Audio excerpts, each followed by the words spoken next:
అందరికీ నమస్కారం. నేను సునీత లక్కంరాజు.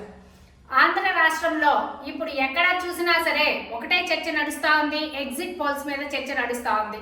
ఈ ఎగ్జిట్ పోల్స్ లో ఎవరికి మెజారిటీ వస్తుంది అనే చర్చ అనేది ఆంధ్ర రాష్ట్రంలో నడుస్తూ ఉంది. కానీ ఇందులో ఏ సందేహం లేదు, వైఎస్ఆర్ కాంగ్రెస్ పార్టీకే దాదాపుగా అన్ని సర్వేలు కూడా అత్యధిక స్థానాలు ఇవ్వటం అనేది జరిగింది. కాకుంటే ఈ కూటమి సొంతంగా చేసుకున్నటువంటి సర్వేలు ఉన్నాయండి, ఒక 4 సర్వే సంస్థలు. ఆ 4 సర్వే సంస్థలు కూడా వారికి అనుకూలంగా ఇవ్వటమే కాకుండా ప్రజల్ని భయాందోళనకు గురి చేయాలనే ఒక కుతంత్రంతో వాళ్ళు ఆలోచించి ఆ సర్వేలని నెగిటివ్గా ప్రచారం చేస్తున్నారు. కానీ మీరు ఎన్ని ప్రయత్నాలు చేసినా ప్రజలు ఏ మాత్రం భయపడరు. ఎందుకంటే వాళ్ళు ఆల్రెడీ తీర్పునిచ్చేశారు. జగన్మోహన్ రెడ్డి గారు అధికారంలోకి రావాలని మహిళామణులు, రైతులు ప్రతి ఒక్కరూ కూడా బయటికి వచ్చి అత్యధిక శాతం మంది ఓటింగ్ జరిగి జగన్మోహన్ రెడ్డి గారికి ఎక్కువ మెజారిటీ తోటి ఈసారి సీఎంని చేయాలని వారందరూ ఓటింగ్కి వచ్చి ఓట్లేస్తే ఈ కూటమి ఏ ప్లాన్ చేస్తా ఉందండి అంటే, ఎక్కువ శాతం మంది బయటకు వచ్చారు కాబట్టి, పోలింగ్ ఎక్కువ జరిగింది కాబట్టి మాకే వస్తాయి అని చెప్పి మొన్నటిదాకా చెప్పారు టీడీపీ వాళ్ళు.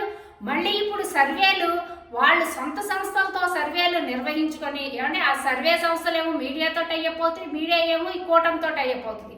అలాంటి సర్వే సంస్థలన్నీ కూడా వారికి అనుకూలంగా ఇచ్చినవి తప్పించి మిగతా ఏవైతే సర్వే సంస్థలు ఉన్నాయో మెజారిటీ వైఎస్ఆర్ కాంగ్రెస్ పార్టీకి అనుకూలంగా ఇచ్చినవి అయినా సరే ఎవరు ఏది చెప్పినప్పటికీ కూడా ఈ ఎగ్జిట్ పోల్స్ అనే ఏదైతే ఫలితాలు ఇచ్చినాయో అవి ఎగ్జాక్ట్ పోల్స్ కాదు.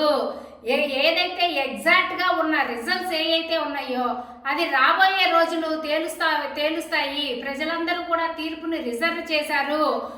కాబట్టి జగన్మోహన్ రెడ్డి గారికి అత్యధిక సంఖ్యలో 3 అంకెల ఫలితం రావటం ఖాయం. ఖచ్చితంగా ఏదైతే జగన్మోహన్ రెడ్డి గారు మొన్న చెప్పారో గతంలో కంటే ఎక్కువ మెజారిటీ వస్తుంది అని, ఖచ్చితంగా ఆ మెజారిటీ తోటి వైఎస్ఆర్సీపీ విభజన మోగబోతా ఉంది. ప్రజలందరూ కూడా వేడుకలు చేసుకోవడానికి సిద్ధంగా ఉన్నారు. ఈ తరుణంలో కూడా రేపు జరగబోయేటటువంటి కౌంటింగ్ లో కూడా మరి ఈ చంద్రబాబు నాయుడు గారు, ఈ పవన్ కళ్యాణ్ గారు, ఈ మీడియా, ఈ లోకేష్ గారు వీళ్ళందరూ కలిసి రేపు జరగబోయే కౌంటింగ్ లో కూడా వాళ్ళ ప్రభావం చూపించాలి అని అనుకుంటా ఉన్నారు. ఈ పోస్టల్ బ్యాలెట్ ఓటింగ్ కి సంబంధించి కూడా ప్రభావితం చేయాలనేటటువంటి ఒక కుటిలమైన కుతంత్రాన్ని పన్నబోతా ఉన్నారండి వీళ్ళు. దేశమంతా అమలు చేయాల్సిన విధానం ఏదైతే ఉందో దాని నుంచి ఆంధ్ర రాష్ట్రాన్ని సడలించి ఆంధ్ర రాష్ట్రానికి ప్రత్యేకమైన విధానాలు పెట్టి పోస్టల్ బ్యాలెట్ లో అది వర్తింప చేయాలి అనే ఆలోచన చేయడం అనేదే ఒక కుతంత్రం. ఇటువంటి దుష్ట ఆలోచనలు, ఇటువంటి దుష్ట చర్యలన్నింటికి పాల్పడకోకుండా ఈసీ అనేది కఠినంగా నిర్ణయాలు తీసుకొని మొత్తం దేశమంతా కూడా ఒకే విధానం అవలంబించాలని చెప్పి కూడా కోరుకుంటా ఉన్నాము. రేపు జరగబోయే కౌంటింగ్ లో కూడా ఎటువంటి గందరగోళాలు, అల్లర్లు జరగకుండా ప్రశాంతంగా కౌంటింగ్ జరగాలని కూడా కోరుకుంటా ఉన్నాము. అంతేకాకుండా రేపు రిజల్ట్స్ కూడా వైఎస్ఆర్ కాంగ్రెస్ పార్టీకి అనుకూలంగా వస్తాయి. జగన్మోహన్ రెడ్డి గారు మళ్ళీ సీఎం అవటం ఖాయం. ప్రజలందరూ కూడా జగన్మోహన్ రెడ్డి గారికి మరొకసారి అధికారం ఇవ్వడానికి సిద్ధంగా ఉన్నారు.